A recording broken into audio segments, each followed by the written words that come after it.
All right, y'all. So I put up a video yesterday and I was talking about you're not your thoughts, or you're not the thinker of your thoughts.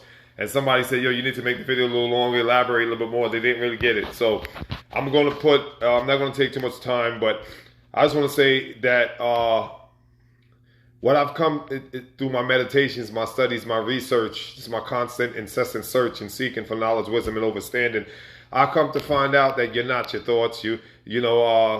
Eckhart Tolle, The Power of Now. I read that book about 8 years ago, 9 years ago, and that kind of helped me to get to arrive to where I am. But the bottom line is this. I'm going to give, I used the analogy, I'll use it again.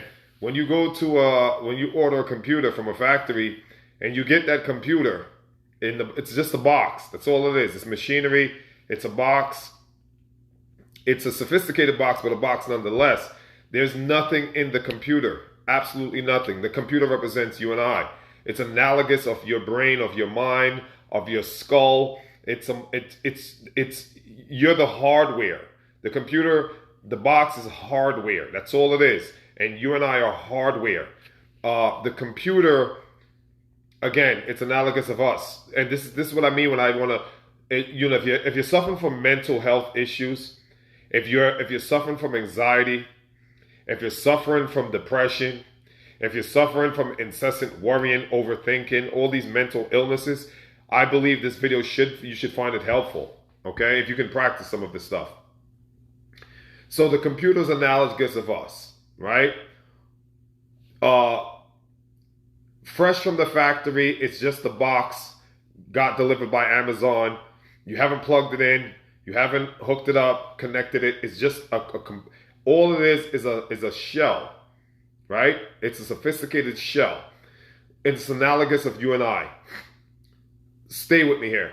So the question I want to ask you is, before you connect the computer to the internet, Wi-Fi, whatever, does that computer have any, are there any words, any letters? No. Are there any thoughts? Thoughts would be, for the computer, the thoughts would represent information. Is there any concepts, any ideas? Is there any Google? Is there any search? Is there anything? No. No. It's just, again, it's an empty shell. It's a box. That's it. Once you connect it, now it has a provider. There's a provider, and you have what's called the internet. And then you have the internet access. Now that computer you can interface with the computer, and now that computer has thoughts. The thoughts represent the information on the computer, whatever it is. Right? And you have a plethora, overabundance of information once you hook it up to the internet. All right, stay with me here. You and I are similar in the sense that the chassis, the brain, the body is just that. Your brain, your body is just that. It's a body, it's the brain, it's the organs. The information that you and I are thinking about, you're not thinking about. You are not the thinker. Just like the information on the computer is not generated by the computer. The information, I'm going to be slow and I'm going to say this again.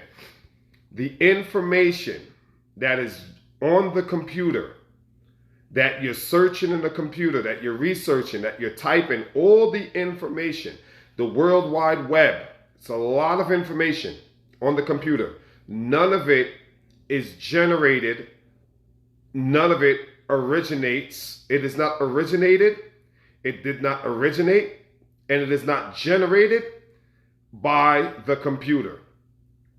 The computer simply is being fed all the information. I'll say that again. The computer, the machine itself, is being fed information that you interface and access.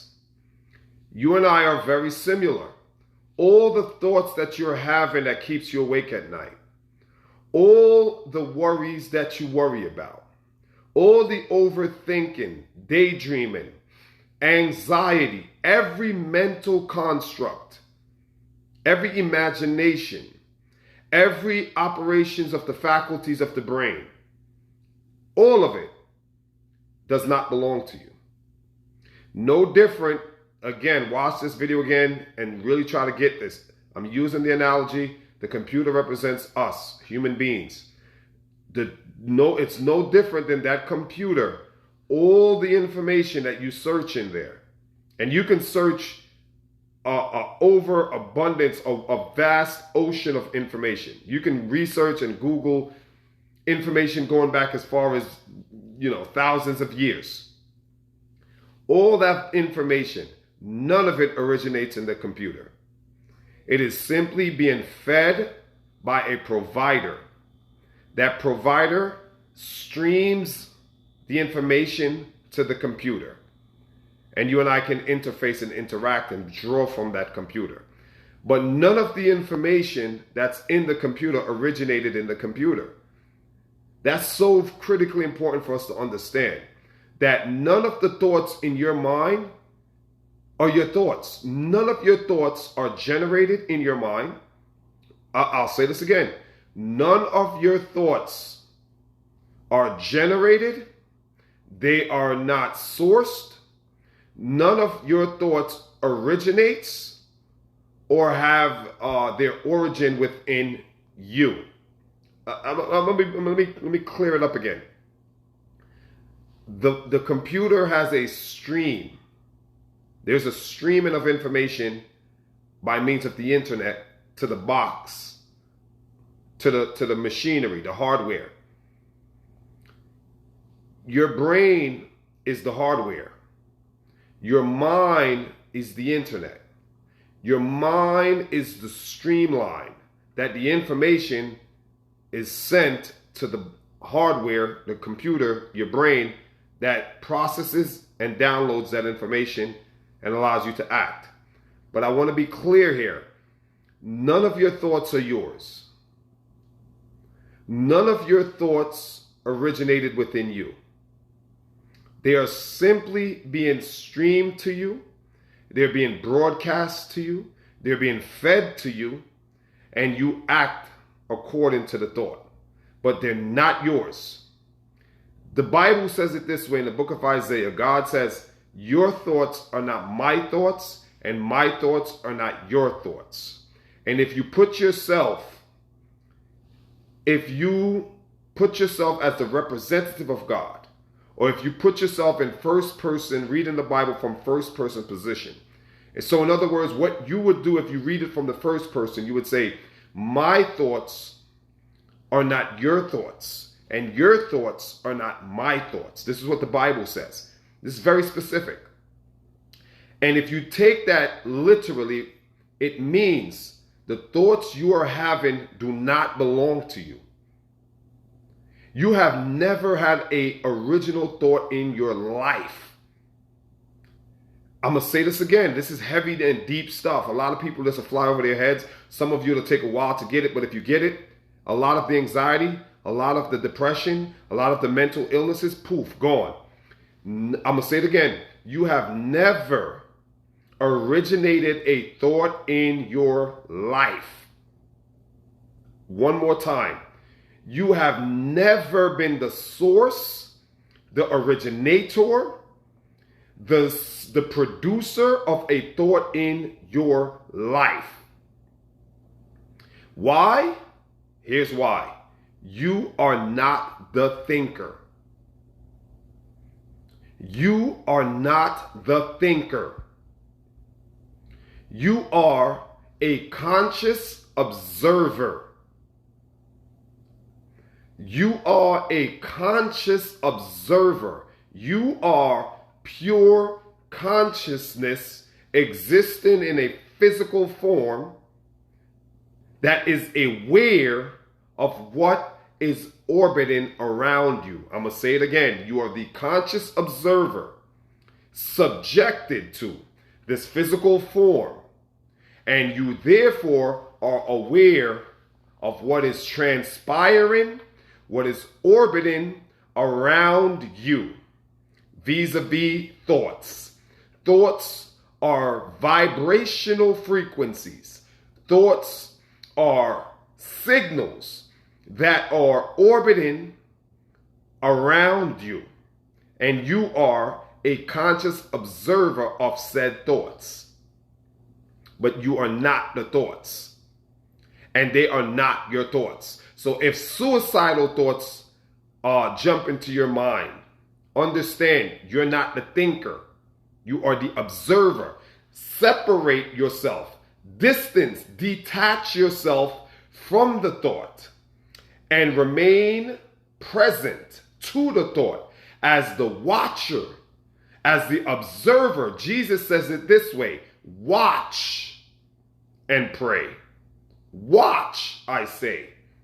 And he went to, as he went off to pray, he told his disciples, watch, be the watcher, the conscious observer. Scientists has proven this. If you don't believe me, do your own research and look up what's called the observer effect. Niels Bohr, I believe Erwin Schrödinger was a part of the committee, which was a team, a group. I believe Einstein was a part of this group. Look up observer effect and see what they found. How an electron changes its behavior when it knows it's being watched. And when it's not being watched, it behaves irrational. Your thoughts consist of electrons, which are charged particles. So when your thoughts are not being watched, meaning you are not grounded, you don't know who you are, you are not present within yourself, your soul, the consciousness, then your thoughts behave erratically and irrationally. Hence, vis-a-vis depression. Hence, you have social anxiety. Hence, you have mental illnesses. Hence, you have all kinds of psychological dysfunctions and malfunctions. Why? Because you are not consciously, the consciousness, which is what you are, is not watching. And because you're not consciously watching the thoughts, you identify with the thoughts. And identifying with means you see something as the same as something else. I'll say it again. To identify with means to see something as the same as something else. In this case, you identifying with the thoughts mean you see the thoughts as the same as you. And you see you as the same as the thoughts. And once you identify with the thoughts, you are cooked. You're done. Because now the belief that you're programming and downloading into your motory system, which is your CNS, which controls the behavior now, or is responsible for your motor functions, the belief is that the thought says you're depressed. You identify with the thought that says you're depressed or you're sick or you're anxious or you're worried. Whatever the thought tells you, because you identify with it, you see it as one and the same as the self, as the consciousness, then you program that belief into the CNS, which is responsible for your motor functions. And now you behave accordingly. You behave depressed, downtrodden, beaten, defeated, because you identify with the thought. So the secret, my friend, is to separate, distinguish between your consciousness, which is pure energy, which is what you are, consciousness. That's all you are, consciousness. You are an aware spiritual being, existing in the hardware of the body, being fed and streamed by the provider of the mind. The mind is the internet. And it provides and feeds you information. And information is not good. Information is not bad. Information just is. Do not fall into the trap of labeling things. Because to label something as bad is to identify again. You're identifying with it. And the secret is to never identify with it. Be the watcher. Be the conscious observer. Be the watcher of the thinker. You are not the thinker. The thinker is the mind. The mind is a separate entity from you. You're not your mind. You're not the thinker. You are a conscious observer of the mind, which is the said thinker. Hopefully that made some more sense, cleared it up a little bit for you. If you liked the video, leave a comment, subscribe, share it. You know what to do. Peace.